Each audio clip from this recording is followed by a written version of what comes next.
Thank you, Governor Herbert. It will now be our privilege to hear from Mayor Peter Coroon, Mayor of Salt Lake County.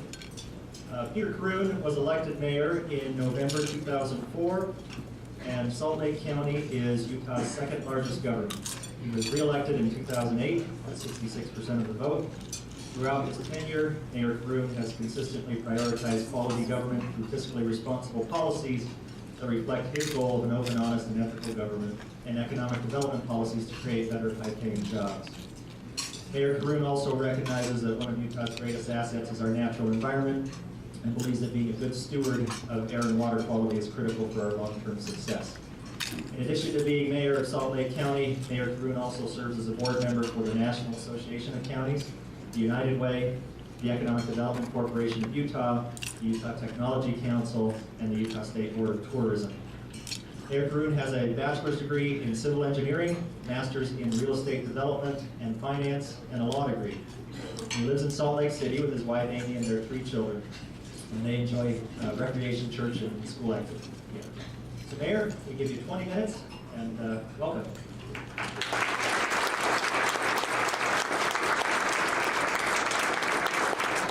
Thank you, Steve, and happy birthday, 65 years, and I do appreciate what you do, and every morning I get up at around 5 a.m. I usually read the newspaper, and I also oftentimes read your reports from the Utah Foundation, so thank you for what you do. And Governor Herbert, great to be here with you. We are neighbors. The only rule that we have in the neighborhood is you're not allowed to park in front of the other person's house, so it's, the governor's got the bigger house. And ladies and gentlemen, it's great to be with you here as well. I know many of you here, some of you I don't know, but honored to be in this governor's race and be a representative for the state of Utah. Like all of you, I'm interested in the outcome of this survey. I've actually had a sneak peek at it, but I'd like to hear firsthand what the citizens of Utah are thinking. And undoubtedly, it'll involve current issues that we see, but many long-time issues that we've also seen in the past. And as mayor of Salt Lake County, and as a candidate for governor as well, I've been listening to many of our citizens over the past year. And from what I'm hearing, citizens are looking for a new direction for the state. They want us to get back to the basics of a small, efficient, and effective government. They want us to create good-paying jobs and build a strong education system. They want us to maintain the great quality of life we have here in the state of Utah. And I believe we can do all of these things, and I think the best days are ahead of us in Utah. But first, let me address our critical issue that we all face, which is jobs in the economy. Our unemployment rate is now at a 25-year high in the state of Utah. Utah workers need better jobs. Utah companies need more highly skilled workers. And Utah families want a bright economic future for their children so they can stay in Utah and not have to go elsewhere to look for a job. A close friend of mine lost a job and remained unemployed for almost a year. He recently found a job, but he found a job in California, not in Utah. Now he and his family will be forced to leave Utah and leave their home behind here. Some say that low taxes and free markets alone will attract a new generation of entrepreneurs and business leaders. And low taxes and free markets are important, but they're just the price of entry. In Utah, we need to focus on the basics. First, focus on Utah businesses. Second, improve our education system. And third, make Utah lead the West in creating a new energy economy, which will create jobs and help us improve our air quality and water quality and the overall quality of life that we so enjoy in this state. So the first piece of the economic plan, focus on Utah businesses. To me, economic development is not just about giving money to big corporations to move to Utah. It's about prioritizing our homegrown businesses that are working every day to create good jobs with good wages. Approximately 70% of our economy is driven by our locally owned businesses. I know this because during my time as mayor, the Salt Lake area was rated as the #1 location for jobs in the United States by Forbes magazine 2 years in a row. Oftentimes, incentives are provided to bring new companies, but unfortunately, they often compete with our local homegrown companies here in Utah that did not receive any incentives. Incentives may be appropriate in some circumstances, but I think we should all play on a level playing field, one that rewards all businesses that create new jobs so that all Utahns who value hard work can put food on their family table.